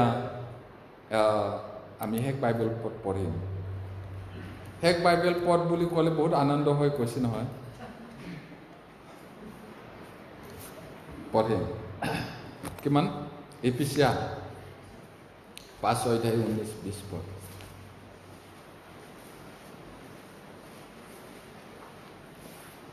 পঢ়ে। ধৰ্মগীত, স্তুতিগীত আৰু আত্মিক গানেৰে পৰস্পৰে আলাপ কৰা আৰু প্ৰভুৰ উদ্দেশ্যে তোমালোকৰ হৃদয়ৰে গান আৰু বাদ্য কৰা আৰু সদায় সকলো বিষয়ৰ কাৰণে আমাৰ প্ৰভু যীশু খ্ৰীষ্টৰ নামেৰে পিতৃ ঈশ্বৰৰ ধন্যবাদ কৰা। এতিয়া দ্বিতীয়বাৰ জন্ম পোৱা, দুবাৰ জন্ম পোৱা মানে নতুন জন্ম পোৱা, এইবিলাক ভাল পায় কৈছে। এতিয়া কি কৰিব লাগে? আমি ঈশ্বৰক পোৱাৰ পিছত ধৰ্মগীত, স্তুতিগীত, আত্মিক গানেৰে পৰস্পৰ আলোচনা কৰিব লাগে আৰু প্ৰভুৰ উদ্দেশ্যে হৃদয়েৰে গান গাব লাগে, বাদ্য কৰিব লাগে। সেইটো কোৱাৰ কাৰণে একেবাৰে ধাম ধুম হকে নহকে ঢুং ঢুং ঢুং ঢুং কৰি যি গান গাই বাজনা কৰে, ইমান অশৃংখল নহয় নহয় আমাৰ ঈশ্বৰ। যদি সঁচাকৈ গাবলৈ মানে ভাল মিউজিক, আমাৰ মিছনৰ ডাঙৰ ডাঙৰ মণ্ডলীবিলাকো দেখিছোঁ, ল'ৰা ছোৱালী পুৰুষ মহিলাই ইমান ভালকৈ বজায় এই মিউজিকটো। আমিতোতো মিউজিকত গান গাইছোঁ, তেওঁলোকে নিজে বজায়। ভায়লিন বজোৱাটো কিবা কিবি, ময়ো নামটো শব্দটো নাজানো, ইমান ধুনীয়া আছে। এইটো গহীন গম্ভীৰভাৱে আৰু সদায় সকলো বিষয়ৰ কাৰণে আমাৰ প্ৰভু যীশুৰ নামেৰে পিতৃ ঈশ্বৰৰ ধন্যবাদ কৰা। এইটো নতুন জন্ম পোৱা বা দ্বিতীয়বাৰ জন্ম পোৱা মানুহটো সেইবোৰ ভাল পায়। গতিকে আমি কি চালোঁ? নতুন জন্ম নহ'লে স্বৰ্গ নাযায়। আৰু নতুন জন্ম নোপোৱাৰ আগত মনসীৰ জীৱনটো কেনেকুৱা আছিলে? আচৰিত ভয়ানক, উগ্ৰ, পাপিষ্ট আছিলে। আৰু পৌলৰ জীৱনটো হিংস্ৰ জন্তুৰ নিচিনা আছিল। কিন্তু মনসীও কোমল হৈ সম্পূৰ্ণ মন পালতালে, জিহুৱাহে ঈশ্বৰ, আন কোনো নাই বুলি তেওঁ জানিলে। আৰু পৌলেও ইমান উগ্ৰ আছিল যদিও তেওঁ একেবাৰে কোমল হ'ল আৰু কেনেকৈ শুভবাৰ্তা প্ৰচাৰ কৰি ডিঙিটো কাটা খালে, এইটো বাইবেলত আছে। আৰু আমি কি চালোঁ? সঁচাকৈ দুবাৰ নতুন জন্ম পোৱা মানুহটো কি কি ভাল পায়?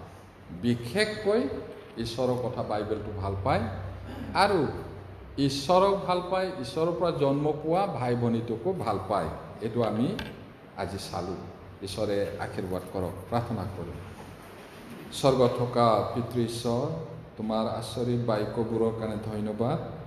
তুমি আমাক বাৰে বাৰে কৈছা, মন পালটনৰ উপযুক্ত ফলেৰে ফলৱান হোৱা, নহ'লে গছৰ গুৰিত কুঠাৰ লাগি আছে, যি গছে ভাল গুটি নধৰে তাক কাটি জুইত পেলোৱা হ'ব। আৰু তুমি কৈছা, আমি বিশ্বাসত আছোঁ নে নাই তাক প্ৰমাণ কৰি চাবলৈ, আৰু যদি অপ্ৰমাণিক হয় তেতিয়াহ'লে মিছা হ'ব। মানুহে নিজৰ ধৰ্ম কৰ্ম চেষ্টাৰে স্বৰ্গ যাবলৈ বিচাৰে, কিন্তু স্বৰ্গ যাবলৈ হ'লে পবিত্ৰ ঈশ্বৰৰ লগত যাবলৈ, থাকিবলৈ পবিত্ৰ হ'ব লাগিব, মৰা আত্মাটো জি উঠিব লাগিব। এইবিলাক বিষয়টো আমি চালোঁ। আৰু নতুন জন্ম পোৱা বা দুবাৰ জন্ম পোৱাৰ পিছত কি কি ভাল পায়, এই কথাটো আমি পালোঁ।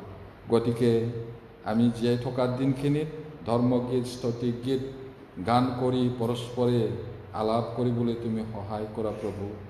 আৰু তোমাতেই সকলো বিষয়ৰ কাৰণে যীশুখ্ৰীষ্টৰ পিতৃ ঈশ্বৰক যেন ধন্যবাদ দি থাকিব পাৰিম, তুমি সহায় কৰা।